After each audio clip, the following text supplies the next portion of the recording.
Police Station Building Committee. We have a quorum. This meeting is called to order. First on the agenda, Alex, are the minutes ready? I don't remember seeing them. They are actually, but the agenda references the wrong day. It should be October 23rd. That's what yeah. So should we why don't we put those off till next month, if that's okay. All right, so the minutes are taken care of. And we move right on to our reports. First, we have, filling in for Neil, we have Roger. Our Good owner, evening. project man. Hi, Roger. We have, Sorry, just the bill schedule. Bill payments. Oh, I'm sorry. Thank you. Sorry. Hold on, Roger. Okay. I have to go to the bill. I'm all out of sorts. It must be the holidays. Let me see if I can find those. All right, yes, we have bills and warrants to pay. So first, we have Fontaine Brothers, $211,913. Ryan, you're probably glad we didn't skip this part. It's good to get paid. Yes. We have Allied Testing, $750. Shrewsbury Landscapes, $6,250. Sunshine Sign Company, $399.96, for a grand total of $219,312.96. Any questions, concerns? Do we have a motion? Move we approve? Second. We have a motion and a second to approve the bills and warrants as just listed. All those in favor signify by saying aye. Aye. Opposed? So voted unanimously. Thank you. Thanks, Alex. Now we're on to Roger. hey, thank you again. Okay, continuing to wind down the punch list as we get very near completion of the project.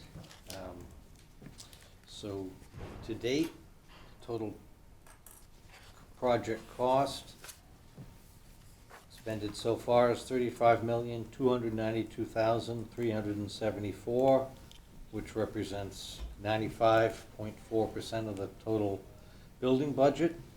And for the exterior communications, total cost to date, $4,598,864, which represents 92% of that. And I don't believe we're anticipating any more costs associated with that. Any questions? No, that was my question. Are we anticipating any more? I guess my follow-up to that would be, Kevin, that 401,000, what happens to that? Do we just borrow less on that? So I think that the majority of that may be spent. They haven't, but they were waiting on a bunch of other items that they still have to pay. Okay, so we still have expenses to come on I that? believe so, yes. Okay, all right. Those funds are already borrowed, so they would just be turned back for future use. Okay, Yep. all right, thank you. Mhm. Anything else? Is that it, Roger? That's it? All right, that was easy. You can tell we're getting towards the end here. Next, we have report from Matt from Tecton Architects. How you doing, Matt? Doing well yourself. I'm doing well, thanks. I don't have much to report on today. I do have some renderings for item number 5 once we get to that on the agenda. But simply put, we're continuing to monitor the drawdown of the punch list items, the few that are remaining, and are continuing to track resolution to the biobasins. Other than that, there really aren't too many open issues remaining with the project, but we're still sticking around and making sure everything gets buttoned up and taken care of before we walk away. Okay. Thanks, Matt. We do have, for the committees, just to let the committee know, we do have Jeff here from Fuss and O'Neill who can answer any questions we might have on the rain gardens or the biobasins. Donna? My question relates to the plantings and what's going to happen, and what are the changes, and how can you be assured, or we be assured, that what you put in is actually better? Certainly. So we're working with the contractor and coordinating with conservation as well to kind of come up with, ideally, we need to create planting conditions that are appropriate for anything to get planted successfully. So that would include a dewatering plan to allow anything that gets planted in that system time to allow the roots to grow and vegetate and not be turned on the minute, the first rain event comes. So, this past season we had an unusually wet season. And then, you know, the original plant list that was in there, you know, should be fine in that condition. Most of the plants that are selected for rain gardens are really durable, and they can both withstand, you know, short periods of drought as well as periods of inundation, which is why they're selected for those conditions. So we have the original plant list that was approved. We've also offered some alternatives that, based on the site conditions, if the water table is a little bit higher and we think it's going to be wetter than originally anticipated, species that are more aquatic in nature that would do equally as well.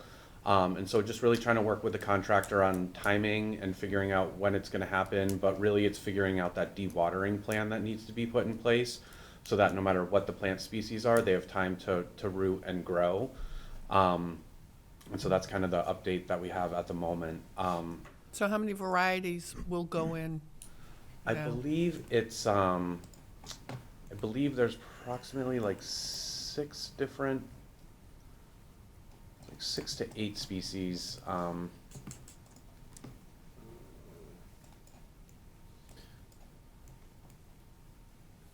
So there's 8 different ground covers, types of ground covers, and then there's a variety of perennials that are all going in that area. It's just ground coverings and perennials, right? There's no. Yep. So when you say ground covers, to me that means it's more of greens. Are there flowering types going in?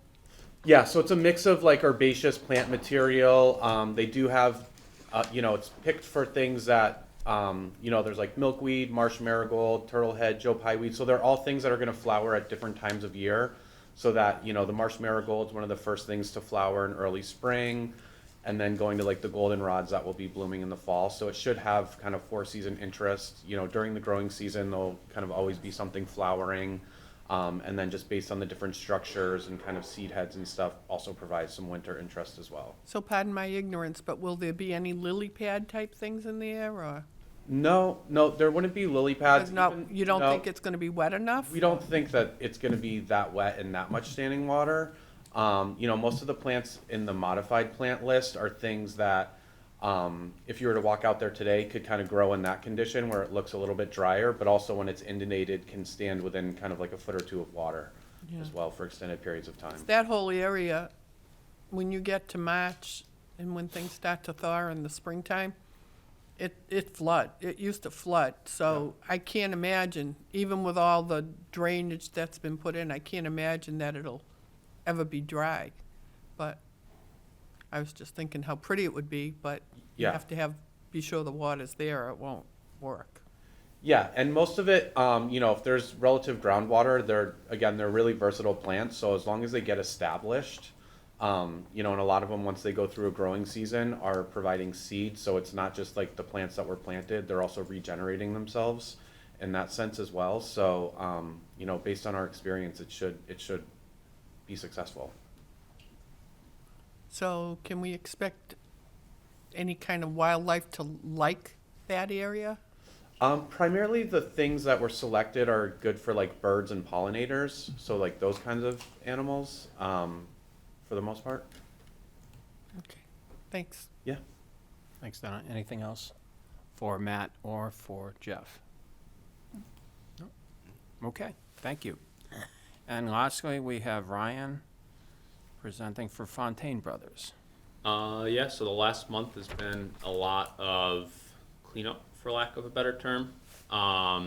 Fixing any deficient items, anything that was left along the site work punch list is pretty well there. I think they have 1 or 2 open items. So it's really just remedial work in some of the last additional change order work that we're getting, some of the signage from the previous change order 19, I believe it was, and just trying to get the last of my closeout documentation done so I can get a big package of O&Ms and warranties and as-built packaged up for the DPW and facility use after we're finished up here. So it's all coming to a close and just trying to get the last I dotted and T crossed.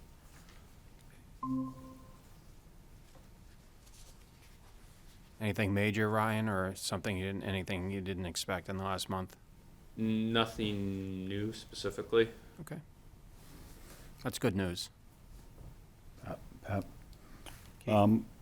You may or may not have noticed we have a new generator outside. I don't know if you want to give a little update on that, Ryan. Yeah, Where so obviously, we had an incident with the site contractor hitting the old generator. So over the past couple of months, we've had a temporary generator that's been set up for the town hall in case of a power loss. So we had to go through a couple different vendors, or through our site contractor's insurance company to find a generator that was readily available, so we weren't waiting the 6 to 8 months to get a generator that isn't existing. So over the past 3 weeks or so, they removed the old generator. There was a couple transfer switches, which is essentially the breaker that trips when you lose power and the generator starts. So they had to switch some parts around from the old generator to the new generator. That generator was set in place a week and a half ago. On Friday, they were tying in the plumbing because that is a natural gas powered generator. And now we're just working with the vendor who supplied the new generator and the vendor that has their temporary generator in place there to get a day where everyone's available, that they can disconnect the old or the temporary generator and tie in the new generator, so that we're wrapped up there. We'll take a crane, pull the old generator out, and then infill all the missing topsoil there. And in the spring, once we're back in a planting season, we'll come back and dress all the grass that needs to get set in there. So luckily, we were able to find a generator sitting on the shelf, which is a difficult task in these times if anybody's tried buying a large generator recently. So that's where we are with that. Luckily, we're coming to a close on that. It's not hanging out here for the next 6 months. Ryan, does replacing that generator do anything to warranties or life? So that expectancy generator, obviously, it wasn't supposed to be hit Right. first place. So I don't know exactly how the warranty would work for that, but essentially you're getting a new generator for the cost of the site contractor's insurance premium. I would Right. have to ask how a warranty would work. Is it the same manufacturer It's and the same company? generator that was there. It's Yeah. not it's not from the company that previously originally installed the generator, or who the town had a service contract with for that generator specifically. But town-wide, you guys don't have a specific like brand generator. It's not like all the generators in town are Cummins generators. That happens to be a Cummins generator, but at the police station, we have a Caterpillar generator. At the Beal School, it's Generac. So there's Right. not one specific vendor in town. So I would imagine it would be up to the town to decide who they continue with for a vendor on that. Yeah, but there's probably a standard manufacturer warranty on it. Yeah, so, but if I remember correctly, I think that generator was originally installed in the late 90s or early 2000s, so it had a good lifespan, and essentially you're getting a new generator at this Okay. point. All right. Very good. Donna? I have a few questions. Is there going to be a gate when you, for where you enter the parking behind the station? Yeah, so there is a gate there, and what we're doing with that is it's going to be a tie-in through the Motorola phone system. So a couple months ago, we had a PCO to add some additional cabling from the main head end for the IT room to the radio room outside the Sally port. So that wiring's been complete, and we're working on some termination items with Joe Milos from Shrewsbury Fire to get that all set up so it's operational with the through the Motorola system that is in dispatch. I have a few Sure. questions.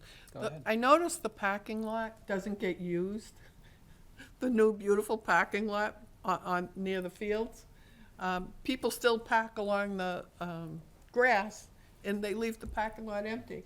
And I'm told that they even try to park in the back of the police station instead. I don't know, are there signs there, or is there anything to direct people, stay off the grass, hello? We just made it look too nice. Huh? We made it look too nice. I just can't believe, I've gone by when there's games and the fields are full and that lot's empty, but they're lined up on the grass.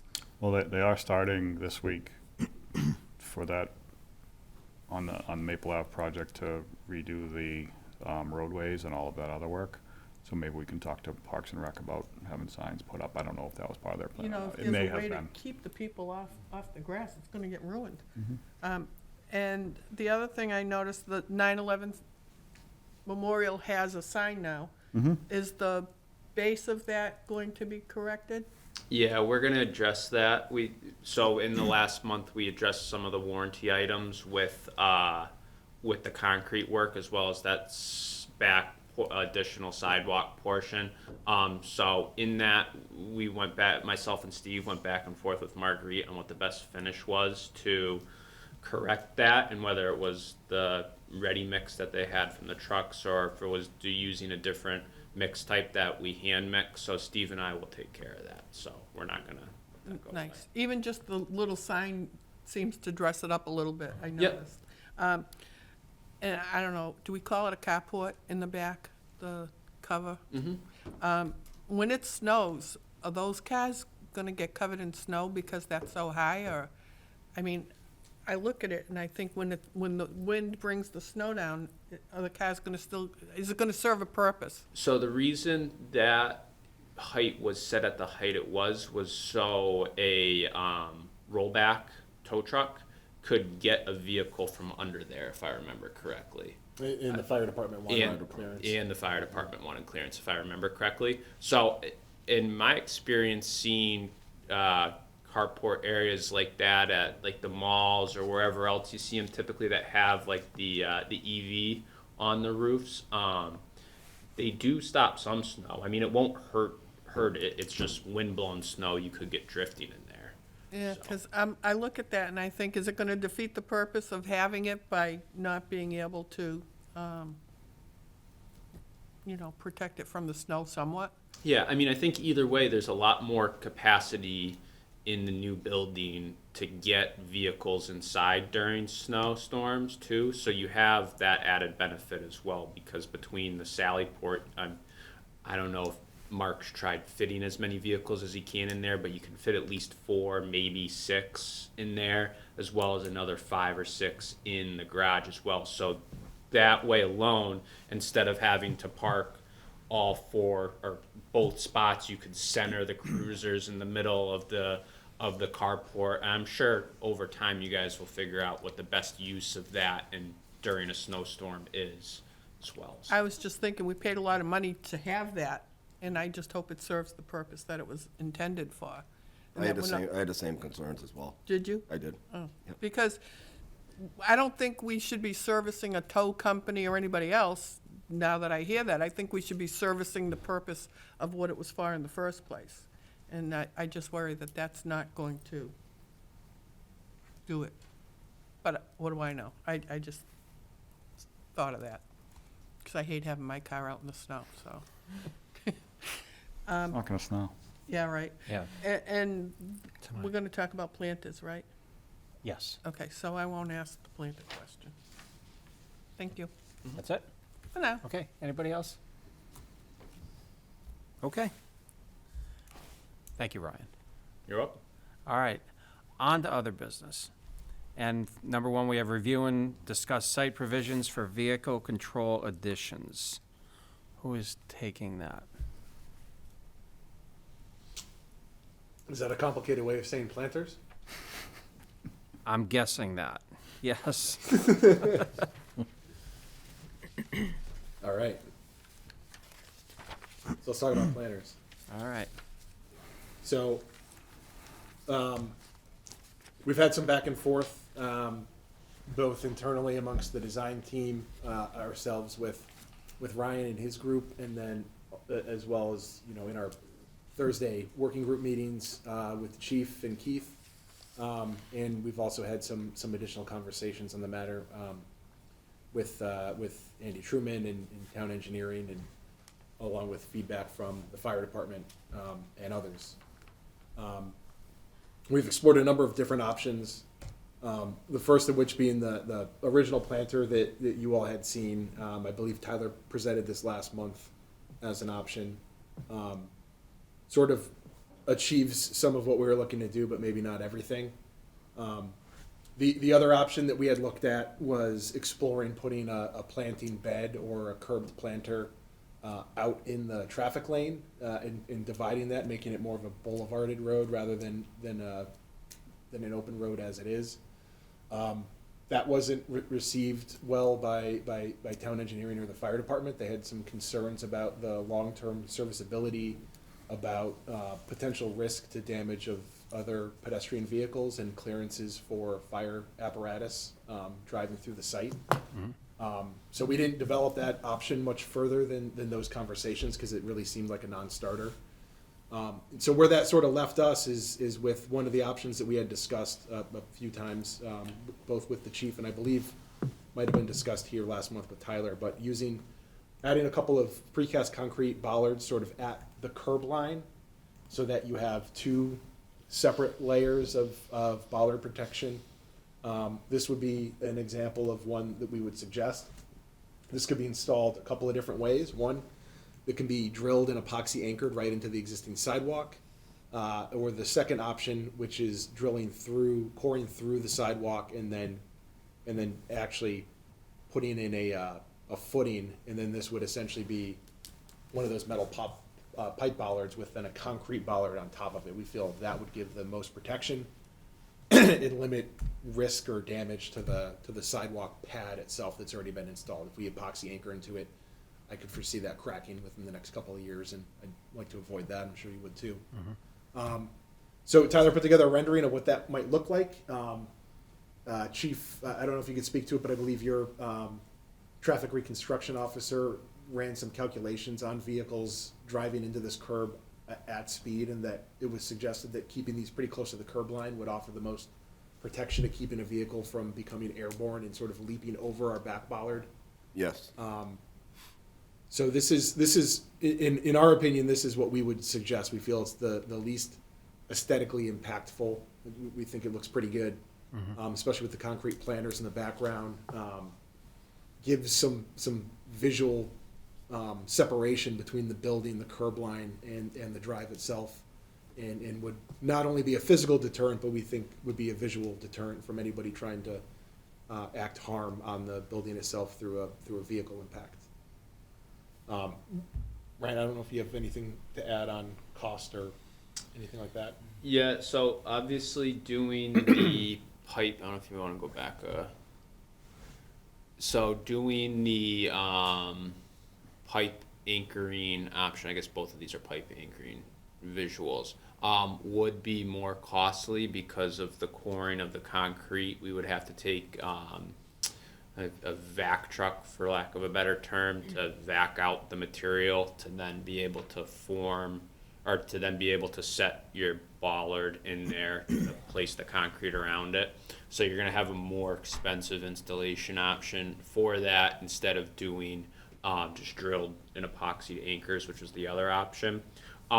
Either way, the bollards themselves aren't particularly expensive. I think for the two bollards, we could get those physically here for about $3,000, and then for the epoxy anchors, you're only looking at a couple $1,000s in installation. But for the sleeved larger foundation, it'd probably be about, I'd say, $7,000 to $10,000 to get that installation done. So I think if that's the way you'd want to go, about $15,000 would be a conservative estimate to get that work done, to where I wouldn't be coming back asking for additional funds for that work. Thanks, Ryan. So I'm going to go to the chief first and ask him his opinion on, what, in terms of appearance, and what do you think in terms of, installation? Which one would you prefer? No, I like that appearance right there, and I would prefer the more robust way to install it. So, do this once and do it right. Sure. Any other thoughts? So I'm just curious in terms of the rating, because when, at the end of last meeting, Chief and I were out, we were talking with Tyler, and he had actually looked up the standard on the one bollard that's in the center there, and I guess it was 30 miles an hour for, I believe it was a pickup truck. So obviously, you can get a truck going greater than 30 miles an hour on that runway. So what additional protection would this provide in terms of speeds? I don't have that in front of me. They didn't actually have literature on the different methods of installation and how that enhances to security and all that stuff. But I believe it was at least equal to or more than the single bollard behind it. Okay. So, So we're essentially tripling up then. yeah, because I think the spacing between the two bollards was 5, maybe 6 feet, so narrower than a vehicle. So you'd be hitting both at the same time. Right, Plus the curb line, right. plus the one bollard Second bollard, behind it. And if you were somehow able to keep a straight line through all those, which I doubt it, you'd probably be kicked over in Right. one direction or another, and then you'd have 24 inches of solid concrete and the planters on either side. Good. Thanks, Matt. So layers. Yep. Donna? I like it, but I just have a question. Is it real expensive to put brick in front of those planters? Brick in front of the cast in place planters? The ones across the front of the station? It would be an undertaking. It would? Yeah.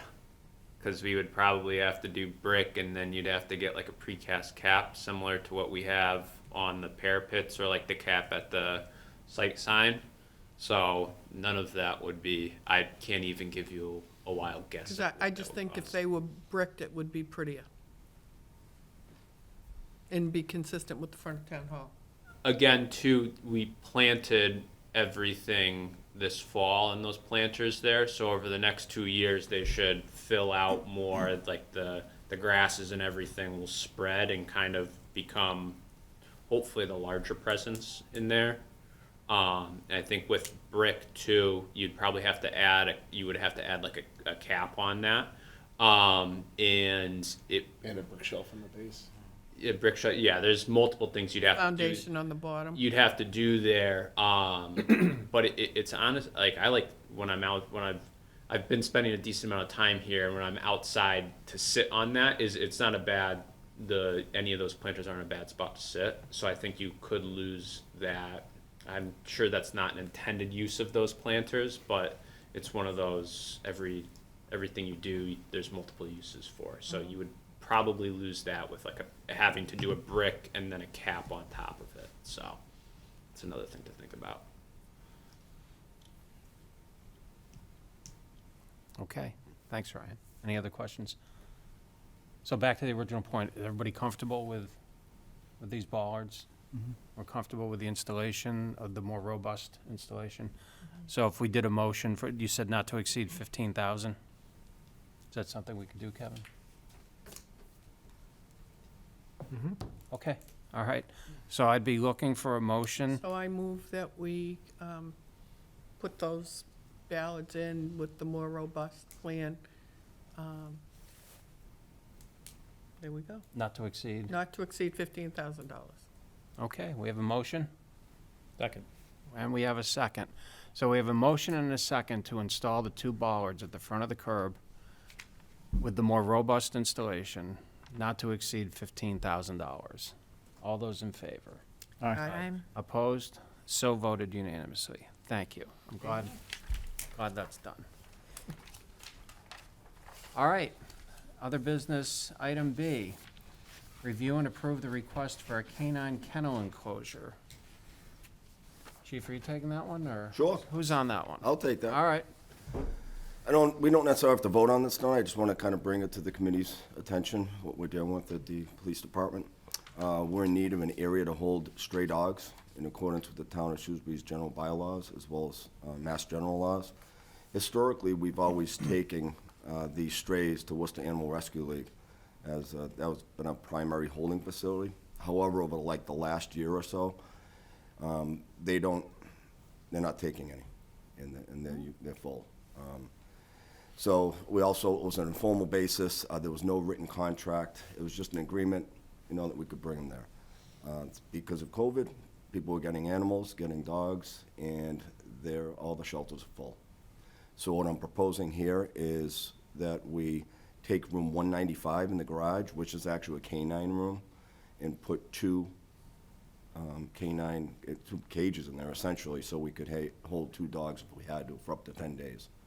It's a perfect room for it. We've tried other options. We've tried working with another town to see if we could get a facility, and it just didn't work out. I think this would be the best bang for our buck. It seems like a lot of money. It's about $9,600, I think, but it would last forever. It'd be 2 fenced-in cages where we could hold animals dogs for up to 10 days. And we have to, by law, we have to do that. So Chief, what would happen after 10 days?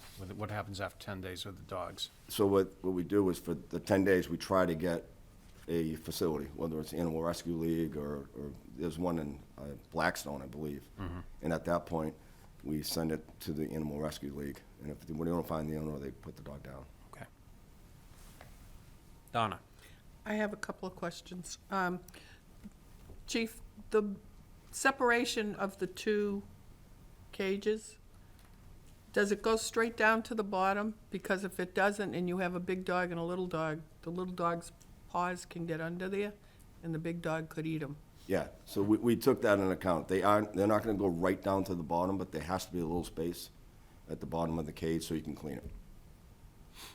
Because I know that I've heard of dogs and know of dogs that have been attacked by larger dogs because they put their paws underneath and they can get at them. The second question is 2 enough?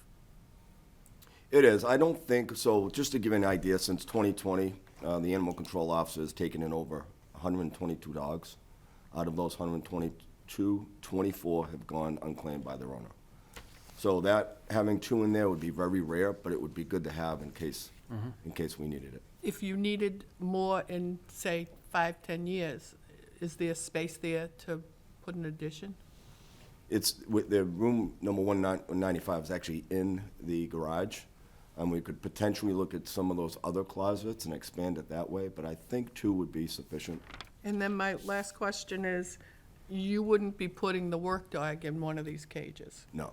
They'd have their own territory? They have their own. space. Right, okay. They go home with the handler every night. Right, but when he comes in, if he were to, he has a place to put the dog, right? Yeah, he goes right in the office. Right. The canine handler. Right, so he wouldn't, because I wouldn't want the work dog to Right. get contaminated by potentially a sick dog that could be in one of those No, absolutely not. spaces. That was my follow-up. Yeah.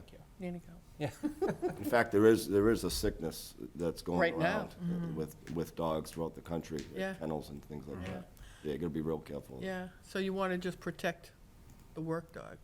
Exactly. So Chief, space would not be a problem. I don't remember actually touring in that room 195, but there's plenty of room for the 2 cages and for everything else you need in there. Yeah, it'd be perfect. It'd be long enough where the dog can kind of move around, even if it's a Okay. big dog. You can also put a separator in between. There's gonna be a fence separating it, but they can put something so they can't even see each other. Okay, And then there'll be room in there for shelving to hold supplies and stuff like that. okay.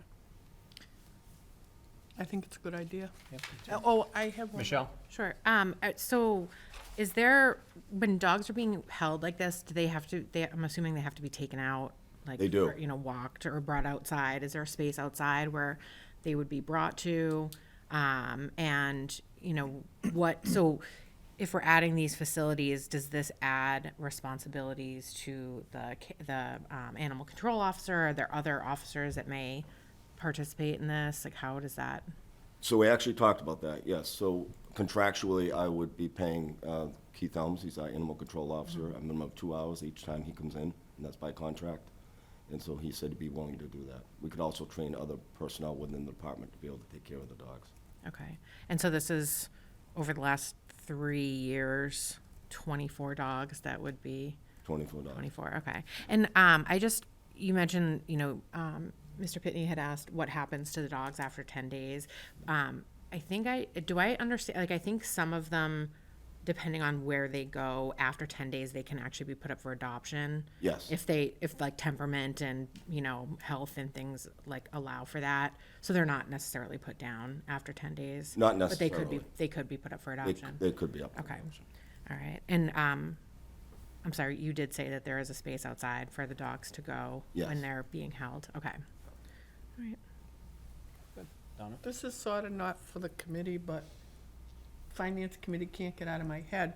The money for the fines and all of that, does that somehow support this system of paying, Mr. Elms paying, you know, for food and whatever else you have to do there? I mean, would the fines go towards that, or you just budget it separately? Yeah, I mean, the fines are a general receipt, so they don't get earmarked for these purposes, but it all helps. So, but you'd have to budget separately for the doggy hotel. You'd have to Oh, correct. budget separately and add that to your budget. That's right. Yeah, As, so this but, is and the money goes to the general fund anyhow. the fines and fees. Right. Yep. Okay. Good question. All right, thanks, Chief. Okay, Any other thank you. questions on this? Anybody have a problem with this? I am absolutely fine with it. I move we approve. Okay, I think it's a good project. okay. Do we have a second? Second. Okay, we have a motion and a second to approve the canine kennel enclosure in room 195 of the new police station for a total of $9,600. All those in favor? Aye. Aye. Opposed? So voted unanimously. And we got it done for you, Chief. Oh, good, thank you. Yeah, no problem. Let's see, where's my agenda page now? Lost again. Meeting schedule. Unbelievably, I only see one date on the schedule. That would be December 18th, 2023. Hopefully we'll have a quorum for that. And do we have any questions or any other business? Do we expect that would be the last meeting? Or would we have to add additional dates? As of right now, that was the proposed last meeting, but I'm not sure if that would need to be extended. Any insight from? I don't have any insight right now, but that's the hope. That is I the would- hope. I wouldn't designate it, I would just leave it alone. Yeah, no, we will, but as of right now, that's all we see. If we need additional meetings, we can certainly schedule those. So much fun. Do we have a motion to adjourn? So move. All those in favor? Aye. Aye. Thank you, everybody. Thank you.